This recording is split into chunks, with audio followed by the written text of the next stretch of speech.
Okay, friends, Assalamu alaikum warahmatullah. So this video is about the share dividends, or what is known as the stock dividend, right? So in the US, we used to say the stock dividend, whereas in the regulatory environment of Pakistan and India, we used to say bonus shares, right? So it means that the company pays out to its existing shareholders further some new shares, right? So in order to pay a new shares as dividends, the company must should have some unissued shares. It means the issued shares are less than authorized shares. So there must be some gap between these two. So in order to enable the company to pay out the stock dividend or bonus shares, right? And of course, this is a situation when the company cannot pay cash dividend, but the company has earned an income which is reflected in the retained earnings. So company has good amount of retained earnings which demands that the company should pay dividend. The shareholders expect a dividend, but the company doesn't have liquid assets, the cash to pay, so they rather prefer to pay their own shares in the form of their own shares. So, accounting entry for this, but before that, uh, apart from meeting the shareholders' expectation, as you can see here, another objective is to increase the marketability of the corporate shares. So, if the uh, shares are fewer in the market, when you give some more shares as bonus shares, of course the supply of shares in the market will increase. So say there were 100 shares in the market and you pay 50 more shares as a bonus share, so now the total shares in the market are 150. It means the mobility of the shares will increase and that will strengthen the market price and emphasize a portion of the shareholders equity has been permanently reinvested in the business. So this part we shall discuss after once we have gone through the accounting entry for the bonus shares.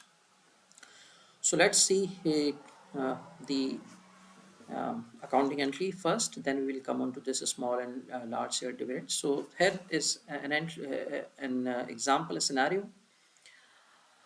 So Danshui Limited declares a 10% share dividend on its 50,000 shares of $100 par value ordinary shares, right? So keep in mind that 50,000 are the outstanding ordinary shares. So dividend is always paid to the outstanding ordinary shares. It's not paid to the authorized shares. It's not paid for the issued shares. It's only paid to the outstanding shares, right? So outstanding shares means the issued shares minus the buyback, the treasury.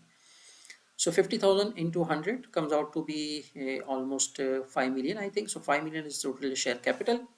So 10% of 5 million, right? It means the amount of the dividend will be 500,000, or in other words, 50,000 into 10%, the number of shares issued will be 5,000. So in terms of amount, the amount of the dividend will be 10% of 5 million. 5 million is the amount so of the share capital. So the amount will be 10% of 5 million, which is 500,000. In terms of number of shares, we shall give 5,000 shares, 50,000 into 10%, 5,000 new shares in the bonus shares, right? The current fair market value for shares is NT 150 per share. So this is the market value when we are issuing the bonus shares. So record the entry to declaration date. Now keep in mind, in the regulatory environment of Pakistan, we always record issue of bonus shares at par value. We do not cater what the market value is, right? But in the US, uh, we first see whether the stock dividend is a small share dividend, which is less than 25% of the total issued shares, or it is a large share dividend, means greater than 20 to 25% of the issued shares recorded at par value. So if it is a large share dividend, it's recorded at par value. If it is small share dividend, it is recorded at uh, market value, right? So we see how the two recording will takes place. But see, here is 10%. 10% means much less than 25%, right? So it has to be recorded at the market value. So market value means 5,000 shares being given out as a bonus shares multiply by 150. So that is the amount of dividend total. So this is the share dividend, which eventually, so this is the debit to the share dividends, stock dividends, which is 150 multiplied by 5,000. 5,000 is actually 50,000 multiplied by 10%, right? And this shares dividend eventually in the closing entry, this goes to retained earnings. So eventual debit goes to retained earnings. Credit to, since we are issuing new shares, so the credit goes to the ordinary share capital and ordinary share premium, right? But since usually we do not issue the shares right on the date of declaration, on the date of approval, rather we issue shares at some later time. So at the date of approval, we make just this entry: ordinary shares dividend distributable credit and ordinary shares premium credit, right? And when we eventually uh, distribute the shares, right, then we make this entry: ordinary shares dividend distributable debit and shares capital credit. So the difference between the two entries is just because of the date, because on the date the dividend is actually approved, right, declares in the US and Pakistan regulatory environment. When it is approved, we make this entry, and when eventually the shares are issued, the certificates are issued, we make actually this entry, right? So the ordinary share dividend distributable actually cancels out from the two, and the eventual credit goes to the ordinary share capital and ordinary share premium. So one might uh, uh, say and argue that why not we put the complete amount 750,000 in ordinary shares distributable here, and then we divide the ordinary shares distributable 750,000 debit, share capital 50,000, 500,000 credit, and shares premium 250,000 credit. So that's also true. That's also okay. We can do this way as well. And in between, if we are supposed to make the owner's equity section balance sheet, if after approving the bonus shares, stock dividend, but before distributing, before this entry, if we are supposed to make the statement of financial position balance sheet, then this account and also this account, they both actually go to the uh, equity section. So this is wrong, right? Their presentation is wrong. They also should add 250,000. So keep in mind this is wrong. So let me.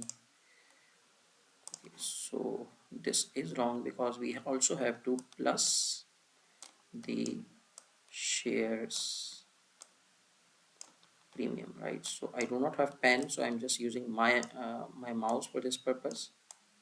So shares premium we have to add, which is 250,000, right? So this also has to be added.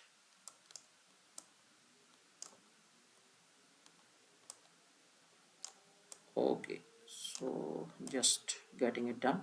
Okay, right. So again, to reinforce that if it had been a large dividend, we just record at the par value. In the US context, it means 5,000 shares into 100.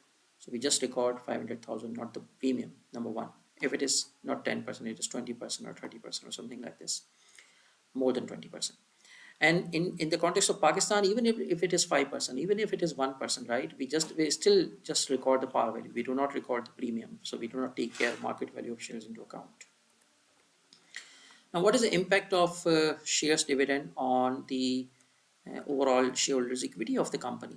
So you see, before shares dividend we have a shareholder equity of 5 million, and after the issue of shares we have a shareholders equity of 5.5 million because the share capital is further credited by 500,000.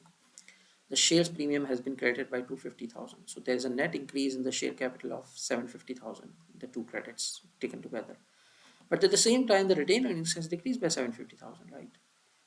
So what is the overall impact? The total equity before dividend was 8 million. The total equity after dividend is also 8 million, right? So you see that the issuance of bonus shares or stock dividend does not affect the total shareholders equity. But at the same time, since the number of outstanding shares are more, although the par value is same, the book value per share will decrease, right? So the book value per share, which has been discussed in a separate video, the book value per share means the per share amount in the balance sheet, the balance sheet value per share. So this is the balance sheet value of total shareholders equity, and this is the outstanding number of shares. So the balance sheet value per share is actually total shareholders equity divided by number of outstanding shares. Here total shareholders equity, number of outstanding shares. So numerator is same, denominator has increased. So an increase in the number of shares actually has caused decrease in the book value. And now you can relate the market value as well. So when we issue new shares, of course, the market value shares will also decrease. Why? Because the company's balance sheet is same, the assets are same, against the same assets, against the same stockholders equity total amount, we have some more shares now, right? So the total equity has not changed, the number of shares has changed, so of course the amount per share will decrease. So that's the book value per share that's decrease, and also the market value per share is expected, theoretically it should decrease, although there are many other factors in the market value which may cause some other moments, right? So here is the last question about the stock dividend. Think about it. What should be the answer?